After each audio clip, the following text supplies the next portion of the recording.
Hello friends, good afternoon and welcome to my channel the GK tree.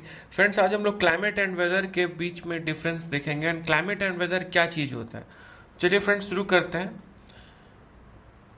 सबसे पहला, climate और weather क्या है। तो क्लाइमेट जो होता है किसी भी जगह का long term patterns of temperature, precipitation and other weather variables होता है इन अ स्पेसिफिक एरिया। ठीक है, मतलब कि उस जगह का टेम्परेचर, प्रेसिपिटेशन और जितने भी वेजिटेशन वगैरह क्या है स्पेसिफिक एरिया दैट, और long term patterns that describes the current, मतलब दैट डिस्क्राइब्स द क्लाइमेट। और वेदर क्या है कि उस एटमॉस्फेरिक कंडीशन क्या है eight a particular time and place. मतलब कि मान लीजिए कि अभी इंस्टेंटेनियस मोमेंट पर वहाँ का एटमॉस्फेरिक कंडीशन क्या है वो वेदर बतलाता है। जैसे कि मान लीजिए कि अभी रेनी, मतलब कि रेन हो रहा है तो रेनी डे, अभी मान लीजिए रेनी डे, तो ये वेदर कहलाएगा। ठीक है, ठीक है।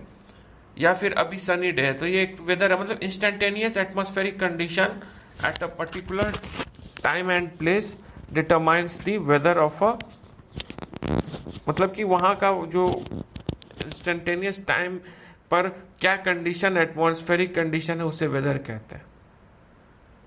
और क्लाइमेट जो है लॉन्ग टर्म पैटर्न्स क्या है टेम्परेचर का, मोर देन 30 ईयर्स लेते हैं, वो कहलाता है क्लाइमेट ऑफ अ प्लेस।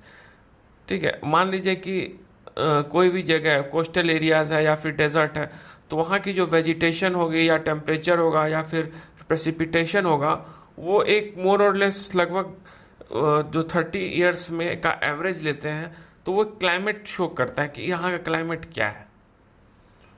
ठीक है, वेजिटेशन कैसा होगा, डेजर्ट एरिया है तो उसी टाइप का वेजिटेशन होगा, प्लांट प्रेसिपिटेशन कम होगा।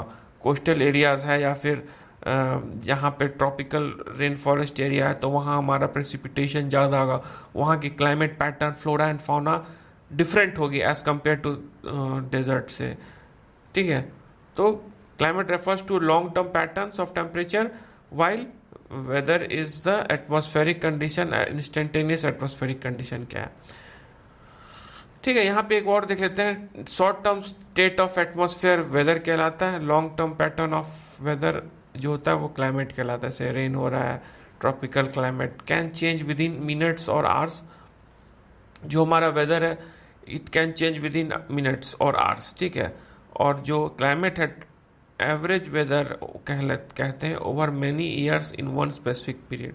मतलब एवरेज वेदर जो होगा, weather over many years, around 30 years, वो क्लाइमेट यहाँ शो करता है। ठीक है, जो क्लाइमेट होता है weather pattern of a particular place over a longer period, generally 30+ years, ये क्लाइमेट हो गया। ठीक है, और इधर वेदर हो गया। Short term condition of the atmosphere in a particular place, और क्लाइमेट क्या है measured over a long period, और वेदर है measured over a short period.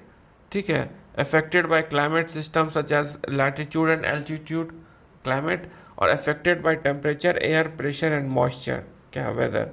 मान लीजिए कि अभी मॉइस्चर बहुत हो गया है तो वहाँ हो सकता है रेन हो जाए, तो एक वेदर का ये दिखा रहा है इफेक्ट कि weather can are is affected by temperature, air pressure and moisture etcetera भी। और उसके बाद forecasted by collective weather statistics over a long period of time climate, और forecasted by collecting meteorological data, ये वेदर होता है।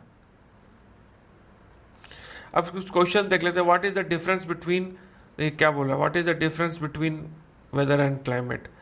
Time duration है, area of study, duration of events, temporal variability. तो टाइम ड्यूरेशन इसका आंसर हो जाएगा, time duration.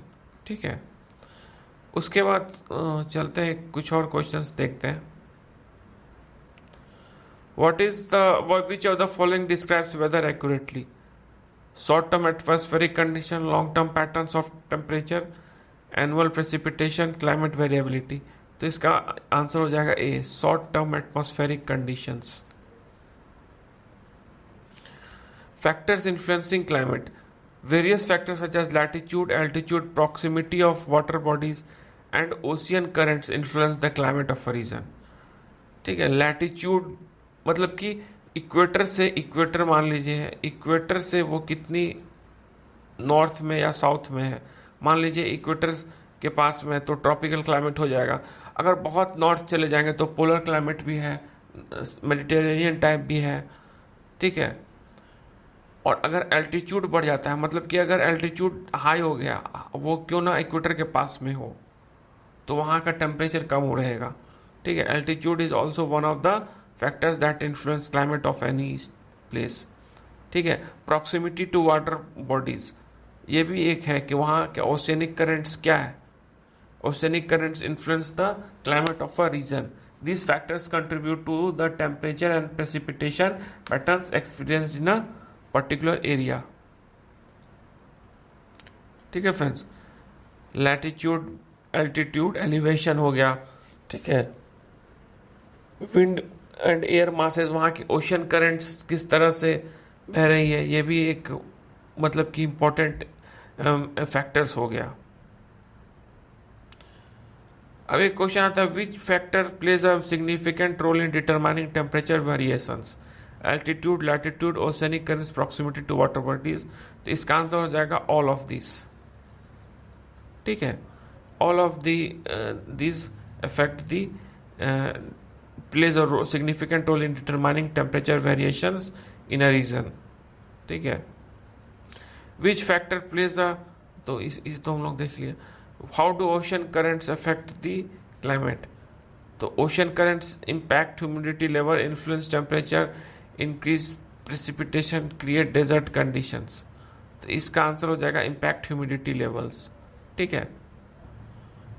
Sorry friends, इसमें इम्पैक्ट ह्यूमिडिटी लेवल्स नहीं, ये हो जाएगा इन्फ्लुएंस टेम्परेचर, ठीक है। Thank you friends, take care, good bye.